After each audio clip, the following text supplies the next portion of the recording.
Halo guys, aku memberikan kalian informasi lagi tentang Yu Menglong. Dikutip dari sumber China Yun Filtered, ia menuliskan sebuah artikel seperti ini. Selama berbulan-bulan, laporan telah mengungkapkan bagaimana aktor Yu Menglong menjadi sasaran pelecehan yang sangat mengejutkan di bawah tekanan Tianyu Media. Ya, Tianyu Media ini adalah sebuah perusahaan besar yang sekarang terkenal karena kontrol kejamnya terhadap seniman. No. Menurut orang dalam, Tianyu diduga merekrut Du Qiang yang seharusnya menjadi seorang manajer, yang pada kenyataannya dia adalah seorang pembunuh bayaran. Jadi, dia ini ditugaskan untuk memantau segala pergerakan selama Yu Menglong syuting ya guys. Lalu guys, Yu Menglong juga seringkali terseret keluar karena dipukuli dan menderita serangkaian kecelakaan yang mencurigakan yang membuatnya terluka dari waktu ke waktu. Yang dilihat publik hanyalah sesuatu yang ditampakkan saja, tapi mereka tidak tahu bahwa di balik semua itu ada kegelapan atau kekejaman yang terjadi kepada Yu. Tapi bagaimana mungkin mereka bisa sekejam itu dan setega itu sama Yu Menglong? Itu karena Yu Menglong telah menandatangani apa yang dibilang oleh orang dalam itu yang disebut sebagai kontrak budak. Lalu guys, ada seorang eksekutif wanita muda pemberani bernama Chi Lili yang pernah bekerja di Tianyu. Lalu dia membocorkan sebuah salinan kontrak yang mengerikan ini sebelum dia diduga diburu oleh perusahaan karena membela Yu Menglong. Jadi di dalam dokumen itu tertulis seperti ini. Berdasarkan keadilan, kesetaraan, kesukarelaan, kejujuran, dan kredibilitas, pada kenyataannya merampas dan mengambil hak-hak para seniman, itu yang membuat Tianyu mengontrol total atas karir, citra, dan bahkan hidupnya Yu Menglong. Jadi ini adalah klausa kunci kebocoran informasi dari dokumen tersebut. Jadi pada artikel ketiga bagian 1 item ketiga menuliskan bahwa bahkan setelah kontrak berakhir, Tianyu tetap berhak untuk menggunakan nama, gambar, suara, dan biografi artis untuk promosi tanpa batas waktu. Lalu artikel ketiga bagian 1 item ke-10, setiap karya kreatif di seluruh dunia dan selamanya seluruhnya milik Tianyu atau pihak ketiga yang ditunjuknya. Lalu lanjut lagi artikel 3 bagian 1 item 20. Perusahaan memperoleh kontrol penuh atas semua akun media sosial artis dan semua keuntungan secara permanen milik Tianyu. Lanjut lagi artikel 3 bagian 1 item ke-21. Tianyu memiliki hak untuk memantau setiap aktivitas seniman, setiap pendapatan tersembunyi atau salah dilaporkan menghasilkan penalti 3 kali pendapatan bulanan tertinggi. Jadi kalau salah-salah memberikan informasi tentang penghasilan yang mereka hasilkan, maka akan diberikan penalti yang sedikit lebih tinggi, bukan sedikit lagi, memang tinggi guys. Lalu lanjut lagi ke artikel ketiga bagian 2 item ke-11. Seniman harus mematuhi setiap peraturan atau pengaturan pekerjaan, dibayar atau tidak dibayar tanpa pertanyaan. Lalu lanjut lagi di artikel keempat bagian 2 item 1 dan 2. Ini adalah perpecahan dari pendapatannya Yu Menglong ya guys. Jadi di sini tertulis perpecahan pendapatan kurang 70% untuk Tianyu dan 30% untuk artis. Jadi tertulis lagi klausul hukuman mati finansial. Jadi yang tertulis dalam dokumen itu memang sangat-sangat ngeri sekali. Dan ini yang lebih ngerinya guys. Jika artis mengakhiri kontrak atau Tianyu melakukannya dengan mengutip kesalahan, penalti sangat menghancurkan. Jadi rumusnya, pendapatan bulanan tertinggi artis dikali 12, dikali tahun tersisa kontrak, terus dikali dengan jumlah kompensasi proyek.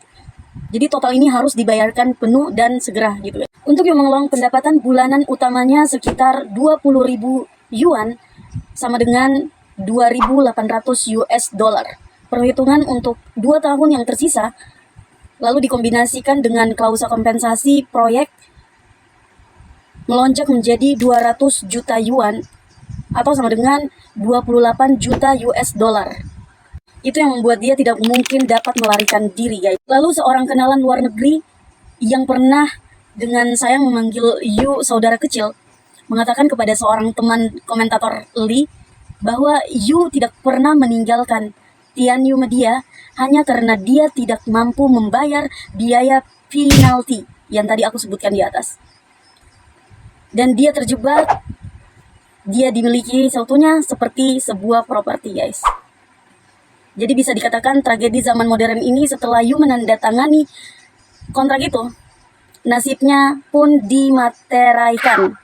Itu bukan sebuah kontrak, melainkan itu adalah hukuman mati yang disamar sebagai dokumen. Jadi dokumen itu sangat-sangat mengerikan. Jadi guys, apa yang kita lihat kepada artis-artis Tiongkok ini belum tentu baik secara keseluruhan ya. Karena begitulah kejamnya dunia industri hiburan. Jadi ini membuktikan, dari kasusnya Yu Menglong ini membuktikan bahwa sisi gelap dunia hiburan itu sangat-sangatlah kelam, guys. Sangat-sangatlah jahat. Jadi bagaimana pendapat kalian? Komentar kalian? Tolong komen di bawah. Guys, masuk lagi ke segmennya Yu Menglong ya. Ini ada kabar apa untuk hari ini dari kasus Yu Menglong ya. Nah, mungkin kalian tadi sudah melihat beberapa infonya. Nah, ini ada lanjutan lagi nih, guys ya. Infonya yang harus kita lihat dan kita reaction tentunya ya.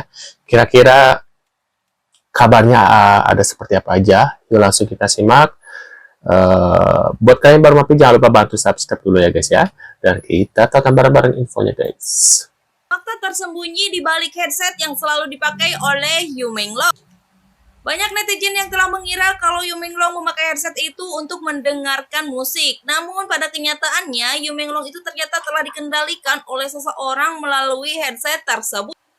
Headset itu dipasangi chip khusus yang berfungsi untuk menerima instruksi dari jarak jauh. Jadi setiap kata yang diucapkan oleh Yu Menglong semuanya itu akan terpantau melalui headset tersebut. Kepada seorang teman, Yu Menglong pernah mengatakan, "Aku selalu diawasi, apapun yang aku lakukan, apapun yang aku ucapkan, mereka tahu." Waduh, tapi anehnya kenapa nggak pakai headset yang portable ya? Maksudnya yang itu ya. Ini pakainya ada kabelnya, guys ya. Apa nih, ada Tiang Hairong Yu Menglong. Ternyata alasan Yu Menglong menghilang selama 3 tahun begitu menyakitkan ya. Menurut rumor dari media luar, 3 tahun Yu Menglong berada di Yunan bukan karena pulang ke kampung ibunya. Ada yang menyebut ia menolak aturan tak tertulis dari seorang investor wanita diduga bernama Tiang Hairong ya. Seorang staf berbisik. Dia bilang tidak ada dan sejak itu semuanya berubah. Temannya ikut menambahkan, Yu selalu menurut hatinya ya. Kalau sesuatu terasa salah, dia pergi. Banyak yang percaya keputusan itulah yang membuatnya mendadak menghilang dari dunia hiburan, katanya gitu, guys ya. Nah, ini kita lihat lagi ada apa lagi. Di sini juga ada Andy Lau tak kuasa menahan tangis saat dirinya bernyanyi untuk Yu Menglong. Seluruh penonton langsung ikut menangis gitu, guys ya. 你把嘴给我闭上，把嘴给我闭上。 Waduh. Apa ini? Ini di atas pakai bahasa Inggris, yang di bawah pakai bahasa Indonesia. Beredar bahwa atas arahan Xi Jinping, informasi tentang Yu Menglong mulai dibatasi. Emang dibatasi, sekarang udah mulai berkurang ya. Orang membahas tentang Yu Menglong. Dan makin sulit ditemukan. Hal itu membuat banyak penggemar merasa pilu ya. Seolah suara tentang Yu Menglong perlahan ikut senyap ya. Waduh. 我的天！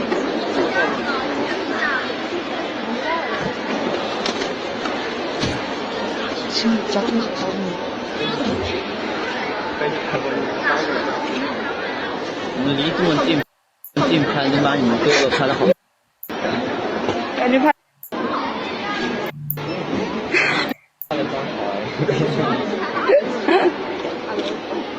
哥哥，你今天西装超级帅，真的超级帅。会好挺。 Emang ganteng ya, guys ya mukanya ya. Waduh, gila sih ya. Nah, ini kita lihat lagi.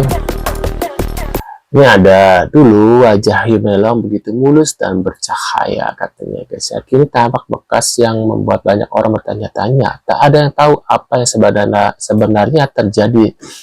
Hanya jelas bahwa ia telah melewati sesuatu yang tidak semua orang lihat. Tuh, ada bekas ini ya. Viral, di balik kasus Yu Menglong, 3 lokasi kini berada di bawah penyelidikan ketat Hotel Bulgari, Museum Seni 798 Cube, dan Museum Seni Kaihao. Menurut komentator Lim Liang, seorang netizen mengirim email kepadanya mengklaim bahwa Yu Menglong pertama kali disiksoi hampir meninggoy di area spa Hotel Bulgari. Setelah itu ia dipindahkan ke Jojai Technology Co Elite JG Jeonju. Tempat penyiksoyan disebut berlanjut, kemudian ia dipindahkan lagi ke Kompleks Hunian Sunshine Upper East, di mana kematiannya diskenariokan sebagai jatuh dari ketinggian. Tapi di bawahnya tersembunyi ruang tahanan rahasia. Hotel Bulgari katanya berdiri tepat di sebelah Rumah Sakit Umum Plat Tentara Pembebasan Rakyat dan terhubung melalui terowongan bawah tanah dengan ruang seni di sekitarnya, sebuah sistem sempurna untuk menyembunyikan rahasia. Apakah rumah sakit itu juga terlibat dalam operasi pengambikan organ? Dan dari sana jasad-jasad itu disebut dipindahkan melalui terowongan ke Museum Seni 798. Hanya membayangkannya saja sudah mengerikan. Laporan lain menyebut bahwa dalam perusahaan Tianyu Media sedikitnya 9 artis yang terikat kontrak meninggoy dalam kondisi mencurigakan dalam waktu kurang dari 10 tahun. Kecelakaan mobil, jatuh dari gedung, hingga kematian misterius tanpa penjelasan. Selain Yu Menglong, nama-nama seperti Tan Beishi, Shang Yubo, Bian Xia, Chao Helian, Ben Shi, Ren Zhao, Lu Jiayang, dan Qi Zhong juga tercatat. Apakah semua ini masih bisa disebut kebetulan atau sebenarnya jejak dari operasi pembunuhan sistematis? Apakah tempat itu masih layak disebut agensi artis atau justru kuburan bagi para senimannya sendiri? Salah satu sumber juga menambahkan bahwa kawasan 798 Art Zone dikelola oleh perusahaan milik negara Cixin Group yang konon menyimpan banyak jasad untuk mengurung roh-roh para korban. Dikatakan ada 7 paku pengunci jiwa berbentuk bintang 7 yang diikat dengan benang merah di sepatu korban, agar roh mereka tak bisa bebas atau menuntut keadilan. Beberapa netizen menduga hal ini berkaitan dengan foto misterius yang beredar akhir-akhir ini, dan email tersebut menutup dengan kalimat, "Ini bukan hanya soal dunia hiburan atau rumah sakit, ini adalah jaringan kriminal internasional yang dijalankan oleh PKT sistem teror yang menyeluruh. Rakyat biasa hanya bisa menangis karena merasa tak berdaya." Beberapa postingan juga menyebut bahwa kasus 798 mungkin melibatkan lebih banyak korban dan perhatian terhadap Bulgari hanyalah cara untuk mengalihkan fokus dari jaringan yang lebih luas. Seorang pengguna menulis, 798 dan Bulgari adalah 2 nadi utama para iblis itu. Sarang sejati dari kejahatan, kode tersembunyi dari ritual kelam di bawah museum seni. Makna tersembunyi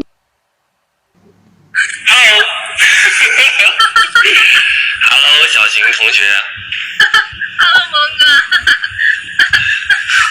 Maaf, ini yang sebelahnya siapa yang cewek ya? Aku kayak pernah lihat deh. 哇！新人主播请多多关照啊！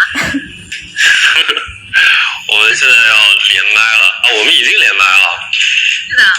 嗯。你为什么戴耳机啊？因为他们说戴耳机会清楚一点。你能听清我说？ Itu dia guys, maaf aku tidak mengerti ini bahasanya pakai bahasa China ya. Dia yang penting dia lagi ngobrol sama yang cewek sebelah ya, Yu Menglong ya.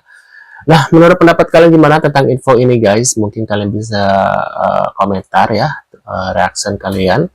Sekian dulu info dari Yu Menglong untuk hari ini, dan kita tentunya akan bertemu lagi di video selanjutnya. Sehat-sehat selalu buat kalian dan see you guys.